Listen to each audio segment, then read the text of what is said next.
बिस्मिल्लाहिर्रहमानिर्रहीम, अस्सलाम वालेकुम and very warm welcome to the show. नई हुकूमत ने एक माह में तीसरी बार अवाम पर पेट्रोल बम गिरा दिया है। एक नई टर्म अब यूज होना शुरू हो गई है कि पेट्रोल बम अब पेट्रोल एटॉमिक बम बन चुका है। गुज़िश्ता 20 रोज में पेट्रोल की कीमत में 84 रुपए फी लीटर और डीजल की कीमत में 119 रुपए फी लीटर इजाफा किया गया। पेट्रोलियम कीमतों में इजाफे के बावजूद डॉलर की उड़ान जारी है। इंटरबैंक में डॉलर तारीख की बुलंद तरीन सतह 207 रुपए 67 पैसे पर पहुंच चुका है। ओपन मार्केट में डॉलर 209 रुपए से भी तजावुज कर चुका है। कल रात पेट्रोल की कीमत बढ़ाते वक्त वजीर खजाना मिफ्ताह इस्माइल का कहना था कि वो इंतहाई मजबूरी में पेट्रोल की कीमत बढ़ा रहे हैं। Let's watch the finance minister. रात के 12 बजे से 24 रुपए 3 पैसे पेट्रोल की कीमत बढ़ के 233 रुपए 79 पैसे हो जाएगी, 233.89। डीजल की कीमत 59 रुपए 16 पैसे से बढ़ के 263 रुपए 31 पैसे हो जाएगी। केरोसिन की कीमत 29 रुपए 49 पैसे से बढ़कर 211 रुपए 43 पैसे हो जाएगी और एलडीओ की कीमत 29 रुपए 16 पैसे से बढ़कर 207 रुपए 47 पैसे हो जाएगी। मैं एक बार फिर ये बात करना चाहता हूँ कि हमें पता है कि इससे महंगाई भी होगी, हमें पता है कि इससे लोगों को तकलीफ भी होगी, लेकिन हम मजबूर थे क्योंकि दूसरा रास्ता तबाही का था। हम उस तरफ इस मुल्क को नहीं लेके जाएंगे। मुस्लिम लीग नून की सीनियर रहनुमा मरियम नवाज शरीफ का कहना है कि पेट्रोल की कीमत बढ़ने की वजह साबिक हुकूमत के IMF से किए गए मुआहदे थे। Let's watch Maryam Nawaz. शहबाज शरीफ हुकूमत ने 1 रुपया पेट्रोल डीजल की कीमत में अपनी तरफ से इंक्रीज नहीं किया। 1 रुपए का कोई अपनी तरफ से इजाफी टैक्स अवाम पर नहीं लगाया। ये वही 2019 जुलाई का मुआहदा है जो इमरान खान की हुकूमत IMF से करके आई थी, जिस पर उन्होंने मईशत की बर्बादी के दस्तखत किए थे। General Khalid Naeem Lodhi, thank you so much for joining us. अभी थोड़ी देर पहले इमरान खान साहब ने भी ऐलान किया है कि मुल्क गिर एहतजाज की कॉल वो दे रहे हैं पाकिस्तान में, लेकिन ये अब सियासी मामला तो नहीं लग रहा है। जिस तरीके से बढ़ रही हैं कीमतें, इसका कोई हल है किसी के पास? जी देखिए, मैं कोई मईशतदान तो हूँ नहीं, लेकिन ओवरऑल मैं समझता हूँ और बहुत सारे मईशतदान भी ये बात कहते हैं जो मैं आपके साथ शेयर करूंगा कि ये IMF और वर्ल्ड बैंक और FATF ये कोई हमारे सज्जन नहीं है। ये कोई हमें किसी रास्ते पे लाने के लिए या हमें सपोर्ट करने के लिए नहीं है। ये पॉलिटिकल टूल्स है बड़े मुल्कों के हाथ में जो ट्विस्ट करते हैं हमें अपने मुताबिक। एक किस्म की छड़ी है, चाबुक है उनके हाथ में, हमें सीधा रास्ते पे डालने की और उसको चलाने की।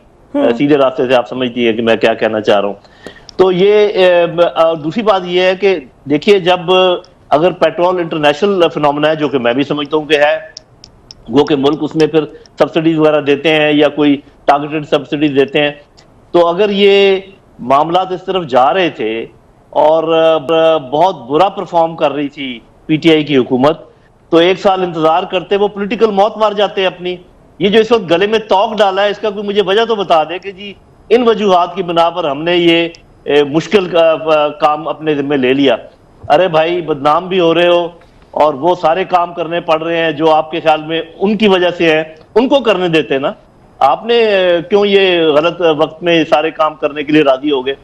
तो इसके पीछे फिर जो मुहर्रकात हैं वो क्या है क्या नहीं है, वो एक लंबी बहस है, वो आपके अगले किसी सवाल में होगा। लेकिन मैं ये समझता हूँ कि IMF का ये मंशा है, ये कोशिश है, और ये हमने कई मुल्कों में होते देखा है कि एक सिविल स्ट्राइक पैदा हो, लोग एक दूसरे के गले पकड़ लें, हुकूमत के खिलाफ हो जाए, पाकिस्तान और कमजोर हो जाए और फिर जो पाकिस्तान के दुश्मन है वो जो करना चाहते हैं वो करें। जी ये एक खतरनाक मामला हमें नजर आ रहा है। सिविल अनरेस्ट की तरफ तेजी से पाकिस्तान बढ़ता हुआ यकीनन नजर आ रहा है, जिसका एक मंजर आपने कराची के इलेक्शन में भी देखा, उस पर भी हम बात करेंगे।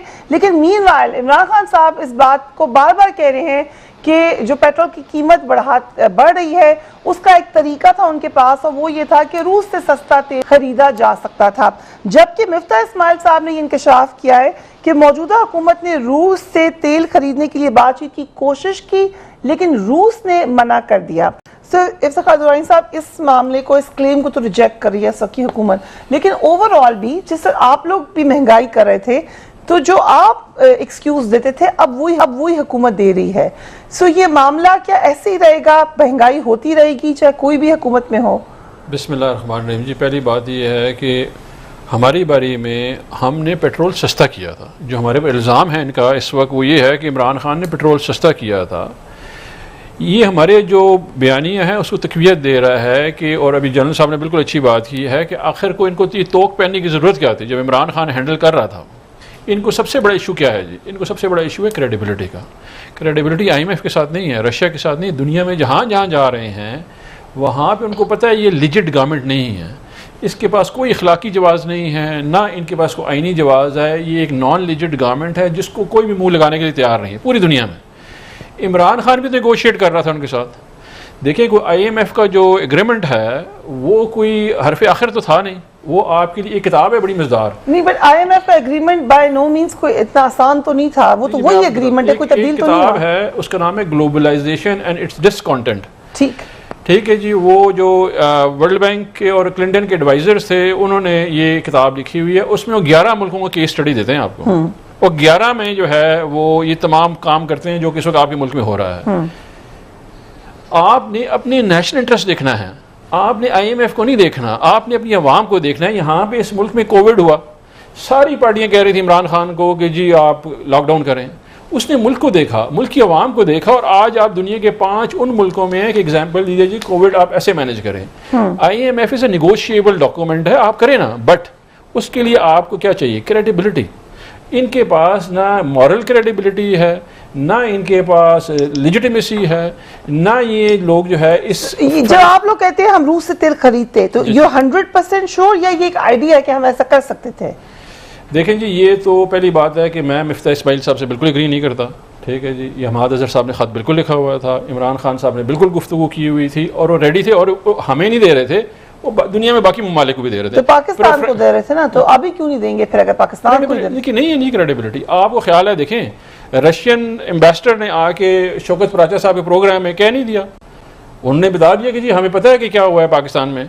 आपकी पोजीशनिंग आपका ख्याल है चाइना गए हैं, chief of the army staff क्यों गया चाइना? इन्होंने ये क्यों नहीं गए? ये तो कह रहे थे हमारे बड़े दोस्त हैं वो। तो आप इनकी पोजीशन देखें कि ज़िंदगी में या डिप्लोमेसी में सबसे बड़ी चीज़ होती है कि वो कितनी लेजिटिमेसी और मोरालिटी आपके पास है। यही इमरान खान था, वो सऊदी अरेबिया जा रहा था, UAE जा रहा था, चाइना जा रहा था, अमेरिका जा रहा था, हर एक बंदा कह रहा था इमरान खान आ गया। अब ये वही लोग हैं, लोग मुँह छुपाते फिरते हैं, वो देखते हैं शहबाज शरीफ आ रहा है, मुँह छुपा लेते हैं। अभी मुझे बताएं कि इनके पास कोई इखलाकी जवाज़ ही नहीं पैसे मांगने के, ना काम करने का। रशिया ने बिल्कुल एग्रीमेंट किया है, रशिया आपको एनर्जी दे रहा था, आप एक बहुत बड़े रिलीफ पे जा रहे थे, क्योंकि सबसे बड़ा बिल आपका जो है वो है ही, जो आपके एक्सपेंस है वो है एनर्जी का, पेट्रोलियम एंड एनर्जी है। तकरीबन आपका 20 से 25 बिलियन डॉलर साल का ये खर्चा है, और वो आपको रिलीफ आ रहा था। एक क्विकली अली गौर साहब, एक बड़ी खतरनाक मामला है इससे, क्योंकि अभी कुछ महीने, पूरे 3 महीने भी नहीं हुए जब आप लोग जोर जोर से नारे लगाए थे महंगाई के खिलाफ। आप कॉन्स्टिट्यूंसी को रिप्रेजेंट करते हैं, आपके लिए ये मुश्किल नहीं है कि फिर आप कॉन्स्टिट्यूंसी में जाएं और लोग अब नारे लगाएं, अब आप हुकूमत में हैं? देखिए फ्रिया, आपने बड़ा अच्छा रेलिवेंट आपका टॉपिक है और बात भी, आपका सवाल भी ठीक है। पहली बात तो ये है कि इफ्तिखार साहब की बात से मैं एग्री नहीं करता। ये कहते हैं हमने पेट्रोल की कीमतें कम की हैं। भाई आपके टाइम में 54% तकरीबन पेट्रोल की कीमतें बढ़ी थी और इससे कुछ ज़्यादा परसेंट आपने डीजल की कीमतें बढ़ाई थी। ये ऑन रिकॉर्ड चीज़ें, आप अपना रिकॉर्ड दुरुस्त कर लें। आपके टाइम में दूसरी नहीं, दूसरी मेरी गुजारिश सुनना है ना। देखें, जो ये कहते हैं अभी तो बिल्कुल IMF के ये, अब जो ये बयानिया है जी कि IMF कुछ नहीं, अगर IMF कुछ नहीं था तो इन्होंने उसके साथ मुआहदे क्यों किए? उससे इतनी भयानक शराइत के ऊपर IMF से हमने भी कर्जे लिए। हमने जो कर्जे लिए, हमने उसमें से कर्जे उतारे भी, उसमें से पाकिस्तान का इंफ्रास्ट्रक्चर भी बनाया, उसमें हमारे टाइम में CPEC जैसा प्रोजेक्ट भी आया, हमने जो है बिजली पैदा करने के कारखाने भी लगाए। आज इन पर यह सवाल उठाया जा रहा है कि जिस वक्त हम गए थे उस वक्त 100 अरब के करीब जो था वो कर्जा था, इनके टाइम में 1176 अरब, और उसमें से तकरीबन 26 के 27 अरब वो खर्चा है जो पोशीदा अखराजात है। आज जो पाकिस्तान की मुआशी, सर आपकी बात को मैंने टोका नहीं, अगर आप बात करने फिर मैं, तो तो अखलाकी तौर पर भी ये बात है कि जब मैं बात कर रहा हूँ, नहीं आपकी बात आपने की है ना, मैंने खामोशी सुनी, आप खामोशी सुनी, यही तो बात है। असल ये है कि जब भी हकायक कोई भी बंदा आवाम के सामने लाएगा तो ये मदाखलत करेंगे। मैं आपको लॉजिक से बात कर रहा हूँ, को माने या ना माने आवाम सुन, मदाखलत करेंगे, साजिश नहीं करेंगे। नहीं, ये मतलब है कि साजिश भी करेंगे और मदाखलत भी करेंगे। सर बात ये है, आपकी बारी आएगी, अब जरूर दुरुस्त करवाइएगा। देखें बात ये है कि जिस वक्त हमने इनको पाकिस्तान दिया था उसके बाद की अब तक की तबाही भी देख ले। हमारी गवर्नमेंट से कंपैरिजन करें इनके 4 सालों का, 40 रुपए किलो पर दी हुई चीनी 140 रुपए तक ये लेकर आए, 115 रुपए पर डॉलर दिया हुआ 190 रुपए तक ये लेकर आए। हम रोज चलाते थे अब ये है कि जो इनकी जो IMF की शराइत की वजह से पेट्रोल की कीमतें बड़ी, इमरान खान साहब भाषण देते, रशिया के अभी पेट्रोल की बात हो रही है, 3.5 साल इनकी हुकूमत में फ्री है। आटा घी अभी कर लेते हैं, कितना इनके ज़माने में बढ़ा, कितना सिर्फ बढ़ रहा है वो। फ्रिया मुझे ये बताएं कि 3.5 पौने 4 साल इनकी गवर्नमेंट रही है, इनको किसने रोका था? जाकर रशिया से सस्ता तेल ले लेते। ठीक है, वो जब हुकूमत जा रही उससे 3 दिन पहले लेटर लिख रहे, रशिया ने उसका जवाब नहीं दिया। आप ये कहते पौने 4 साल ये रशिया से क्यों नहीं लिया पेट्रोल? इन्होंने अपने टाइम में पेट्रोल की कीमतें बढ़ाते हैं। आप लोग कह रहे हैं झूठ के कोई पाँव नहीं होते ना। इस्माइल सिंह कि रशिया नहीं दे रहा तेल, रशिया नहीं, रशिया देना या ना देना तो एक तरफ है, बात यह है कि अपने पौने 4 साल में इन्होंने कितनी बार कोशिश किया रशिया से तेल लेने। आप लोग कोशिश उसकी कोई डॉक्यूमेंट्स लेकर आए, उसकी कुछ चीजें लेकर आए। हाँ, हम इस चीज पर गौर जरूर कर रहे हैं, लेकिन अभी तो आपको IMF के जो इनके भयानक मुआहदे हैं हम उनसे बिल्कुल क्रिएट नहीं कर सकते।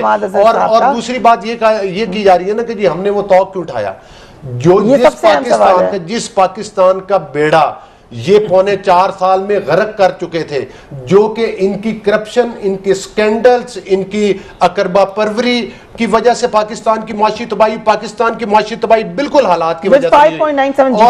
और अब ये है कि हमने ये चैलेंज कबूल किया। हमने ये चैलेंज 2013 में भी कबूल किया था, जिस वक्त पाकिस्तान में 20-20 घंटे की लोड शेड 20-20 घंटे की लोड शेडिंग हुआ करती थी। उस वक्त खाद की कीमतें उस वक्त भी ज्यादा थे, बिजली के रेट उस वक्त भी ज्यादा थे। हमने ना सिर्फ चीजों को कंट्रोल किया, 4% इन्फ्लेशन रेट आया, और जब ये छोड़ के गए 20 से 25% डबल डिजिट में इन्फ्लेशन रेट था। पिछले 3 महीने में हुआ 26%, ये है कि ये अपने पौने 4 साल की फ्रिया कारकर्दगी हमारे 1 साल के पीछे नहीं छुप सकते। हम अब जब अवाम के पास जाएंगे हम अपने 1 साल की कारकर्दगी बताएंगे। ये बात सही है, अपने 4 लेकिन कोई उम्मीद है कि कीमतें कम होंगी? सर ये बता दें, बिल्कुल उम्मीद है। इंशाअल्लाह ताला, अल्लाह ताला के फजलो करम से पाकिस्तान के हालात को संभालेंगे। ये जिस हम इस वक्त गंभीर हालात में घिरे हुए हैं, इंशाल्लाह पाकिस्तान को उन हालात से जरूर निकालेंगे। उसके लिए कम अज कम देखें ना, अभी तो ये मुआहदे थे वो आ गए, उन पर इम्प्लीमेंट करना पड़ना था, लेकिन अब जो इससे आगे का सफर है वो 100% नहीं, लेकिन मामलात को कंट्रोल, इलेक्शन होंगे 2023 में। ठीक है, will take a break, we will be right back.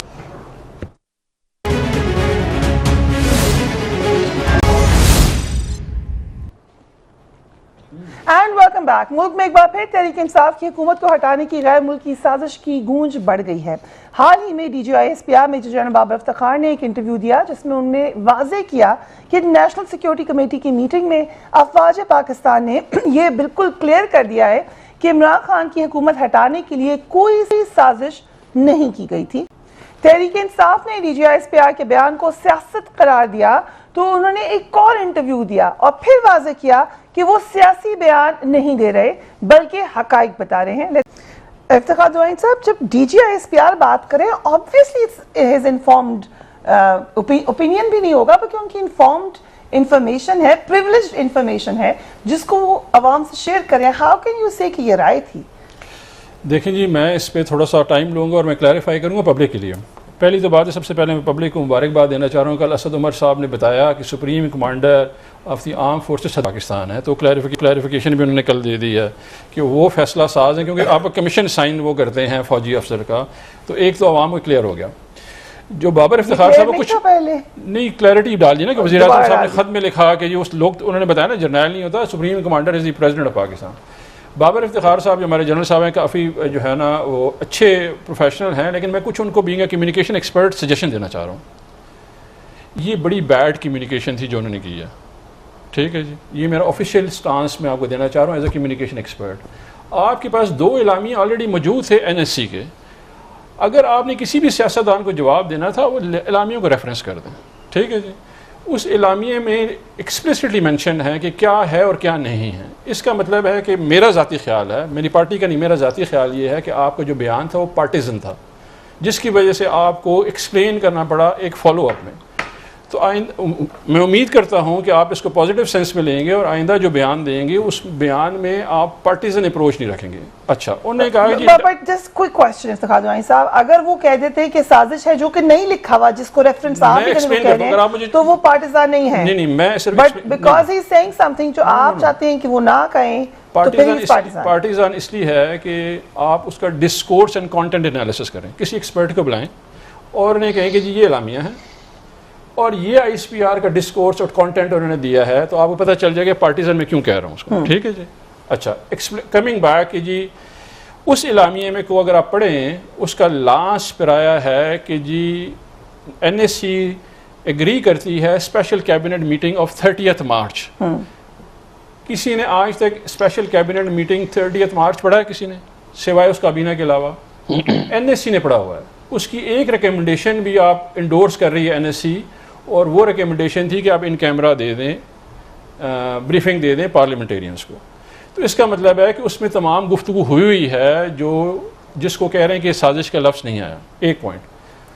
दूसरी बात, उन्होंने कहा जी इंटेलिजेंस इन्फॉर्मेशन थी, बिल्कुल ठीक होगी, इंटेलिजेंस इन्फॉर्मेशन है। मैं आवाम को बताना चाह रहा हूँ intelligence information is a whistle blowing, कि आप एक चीज़ की तरफ नज़र दौड़ाएं और देखें उसको। इंटेलिजेंस इंफॉर्मेशन कोई भी डॉक्यूमेंट नहीं है जिससे आप जजमेंट कॉल करें। मेरा सवाल ISPR से ये है कि जब ये साइफर आ गया, आपके पास किस वक्त आपने फैसला किया कि 1, किसने फैसला किया कि जी इंक्वायरी होनी चाहिए? कब ये आपने कंक्लूड कर लिया कि जी ये तमाम जो है इसमें सफिशेंट एविडेंस नहीं है? आपने शेख रशीद साहब के क्वेश्चन के ऊपर क्यों इंफॉर्मेशन शेयर की कि जी ये इसमें साजिश का लफ्ज़ नहीं है? ये कब हुआ? इंक्वायरी किसने ऑर्डर की? ये तो हमारे इल्म में नहीं है। ये अगर आप अगले प्रेस कॉन्फ्रेंस में बता देंगे तो हमारे लिए बड़ा अच्छा होगा। इंटेलिजेंस इंफॉर्मेशन जो है दुनिया में, So let's say कि inquiry was offered by the COS, तो आप कह रहे हैं कि this is not sufficient? No, मैं तो इंटेलिजेंस बेस्ड इंफॉर्मेशन की बात कर रहा हूँ। मैं आगे एग्जांपल दे रहा हूँ। ठीक। इंटेलिजेंस बेस्ड इंफॉर्मेशन जो है, जिसमें साइफर होता है ना, ये इंफॉर्मेशन ये हमेशा दुनिया में यूज़ होती है पर्सनल गेन्स के लिए, नेशनल गेन्स के लिए, पॉलिटिकल पर्पसेस के लिए इंफॉर्मेशन दी जाती है, ठीक है जी। कभी IB देती है, कभी ISI देती है, कभी MI देती है, मुख्तलिफ एजेंसीज आपको इंफॉर्मेशन दे रही है, ठीक है जी। इस सूरत में क्योंकि इंटरनेशनल एक्सटर्नल वो था तो ISI ने इंफॉर्मेशन दे दी इनको, क्योंकि इनका DA भी वहाँ पे बैठा हुआ था, डिफेंस अटैची भी वहाँ पे मौजूद थे। हो सकता है उन्होंने साइफर MO को भेजा है, उन्होंने डिसाइफर करके इस्टेब्लिश किया, लेकिन ये चीज़ उन्होंने NSC में नहीं बोली। ये कल असद उमर साहब ने बताया कि ऐसी कोई बात NSC में नहीं लाई गई, कोई इंक्वायरी हुई है। अगर हुई है तो ये बताएं हमें कि किधर इंक्वायरी हुई है। फरिया दुनिया में ना बैड इंटेलिजेंस बड़ी बड़ी हुई है, जिस पे लोग मुल्कों को नुकसान भी हुआ है और मुल्कों ने अपने अज़ाइम भी हासिल किए हैं। हिस्ट्री में सबसे बड़ी bad intelligence contemporary history Iraq में अमेरिका ने खुद तो माना कि हमसे बैड इंटेलिजेंस होगी, गलती होगी हमसे।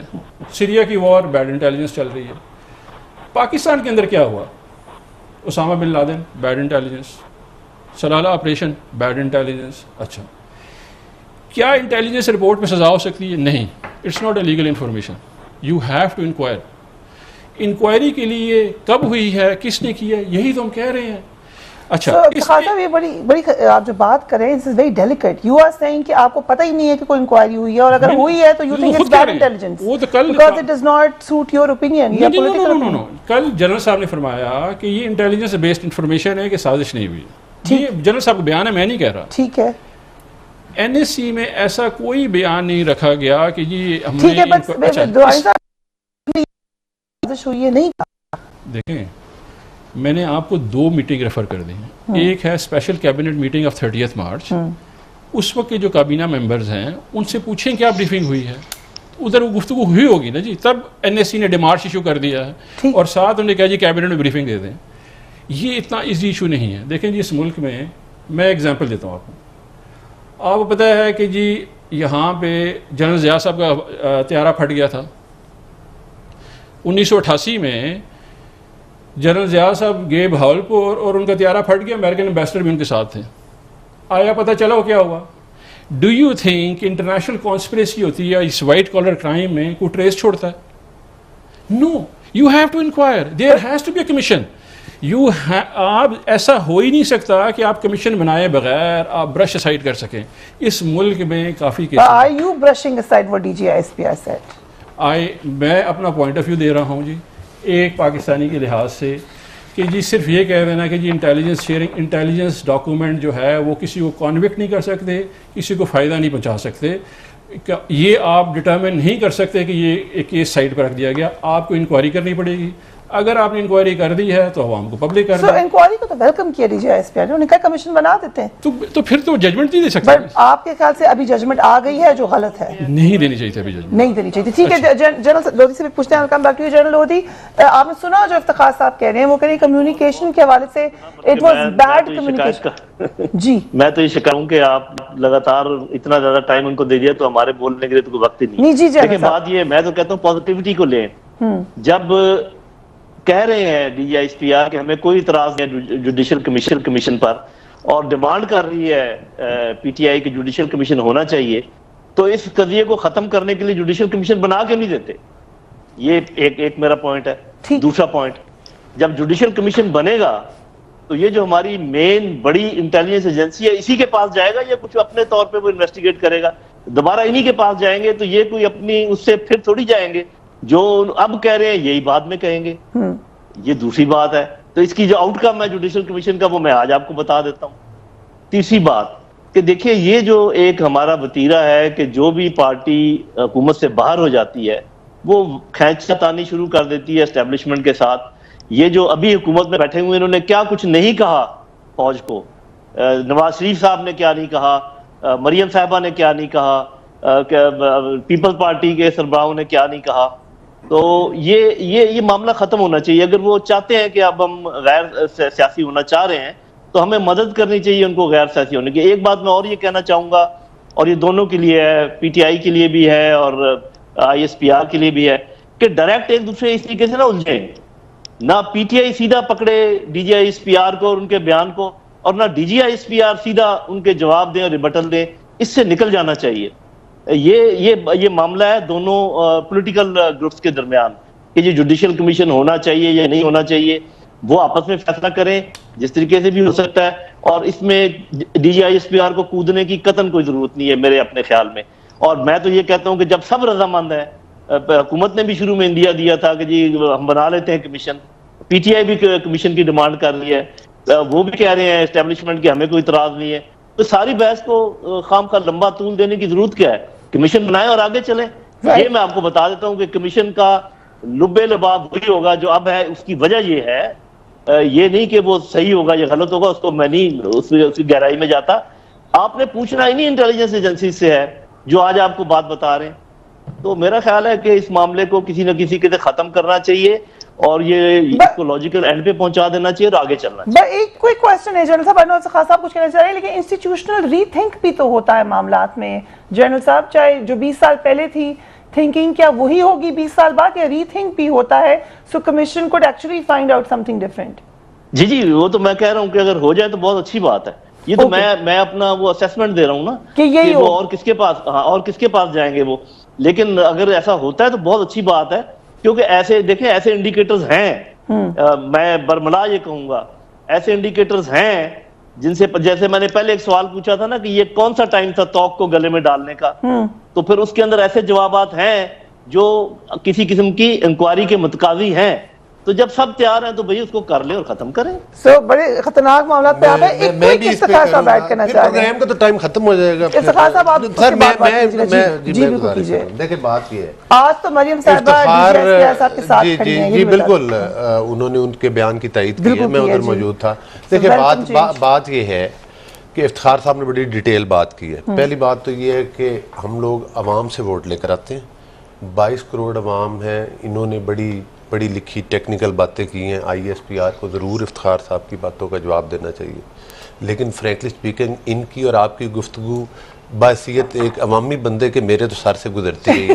बेहतर था कि कोई इजी अल्फाज में गुफ्तगू की जाती, कोई पता चले कि साजिश हुई है या नहीं हुई। ठीक है, वो जिन अल्फाज में अवाम समझते हैं, मैं तो उस पर रोशनी डालूंगा। इफ्तिखार साहब यकीनन बड़े पढ़े लिखे और क्वालिफाइड बंदे हैं, तो ये इनको ज़रूर जो इन्होंने मुद्दा उठाया इनका जवाब मिलना चाहिए इनको, और जिस पर उठाया वही जवाब दें इनको। गुजारिश ये है कि इमरान अहमद न्यादी की हुकूमत बनी 2018 में। ठीक, पाकिस्तान के 22 करोड़ अवाम ने देखा कि किस तरह से रात के 12 बजे RTS सिस्टम बंद करके इमरान न्यादी के लोगों को जितवाया गया।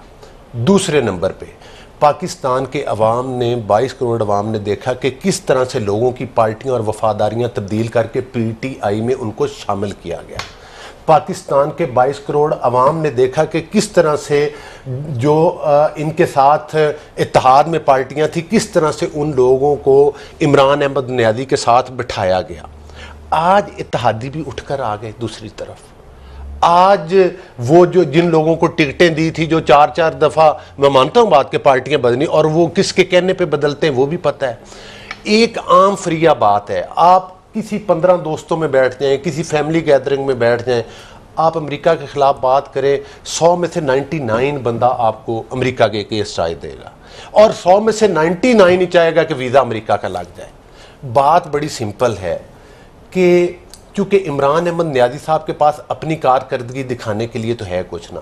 बड़ी सिंपल बात है, वो लोग जो इत्तेहाद में इनके साथ बैठे थे, जब वो बैसाखियां खत्म हुई, उनकी हुकूमत खत्म होगी, अब इसको अमेरिका की साजिश कह लें या वो कह लें, वो बयानिया तो अपनी मौत मार चुका है। आपका मौकफ ये है कि फौज ने उनकी मदद की, उसके साथ वो जीत के आए, आज क्यों वो उसके अगेंस्ट? वो न्यूट्रल हो गए, उन्होंने वो मदद खत्म कर दी। वो जो इत्तेहादी इनसे मायूस हो चुके थे, जिन लोगों को इनके साथ बिठाए, इनकी कारकर्दगी की वजह से वो मतलब है कि मायूस हो चुके थे, तो वो पीछे हट गए या किसी भी वजह से। अब उनकी पार्टियों को आप डिक्टेट तो नहीं कर सकते, आप MQM को डिक्टेट कर सकते हैं कि वो जी इमरान अहमद जरूरी है कि वो इमरान खान के साथ ही बैठे रहे। आप पार्टी को मजबूर कर सकते हैं कि उनके साथ ही बैठे रहे। तो मकसद ये है कि ये एक इसमें साजिश कहां से आ गई?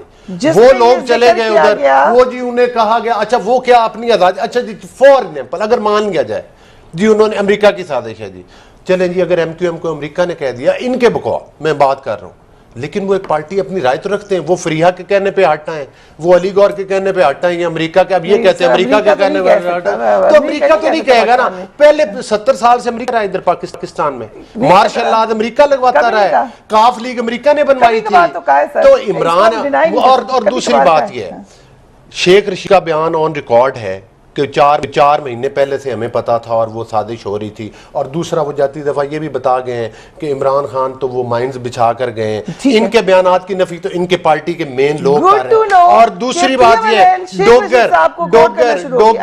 डोगर जो इनका चीफ व्हिप था मुल्तान से, निजी टीवी चैनल के ऊपर बैठ के, चले मैं नाम नहीं लेता, उन्होंने बिल्कुल कहा है कि हमें कौन लाया था और किस तरह लाया था, और वो सपोर्ट खत्म हो गई। इस पर बैठकर पॉलिटिकल बड़ा इन्होंने भी अच्छा आर्ग्यूमेंट दिया, आपका भी आर्ग्यूमेंट अच्छा था। अच्छा, ये बात ये है कि 1 पॉइंट एजेंडा क्या था हमारी हुकूमत के खिलाफ? महंगाई। आखिरी मार्च हमारे खिलाफ हुआ था महंगाई पे, बिलावल भुट्टो ने किया था, और जो हमारे इत्तेहादी थे उन्होंने भी ये पॉइंट ऑफ व्यू रखा कि ये बड़ी महंगाई होगी, हालात इतने ख़राब हो गए हैं कि हम आवाम का सामना नहीं कर सकते। तो आज क्या है, अगर वो महंगाई थी तो आज तो आपने कहा ना वो अगर बम था तो अभी एटम बम आ गया है। अगर ये पॉइंट था तो उनको तो वापस आ जाना चाहिए था। तो इसका मतलब ये कोशिश करें सर, क्या पता आ जाए, आप पॉलिटिकल पार्लियामेंट में आने की कोशिश करें। देखें पॉइंट ये है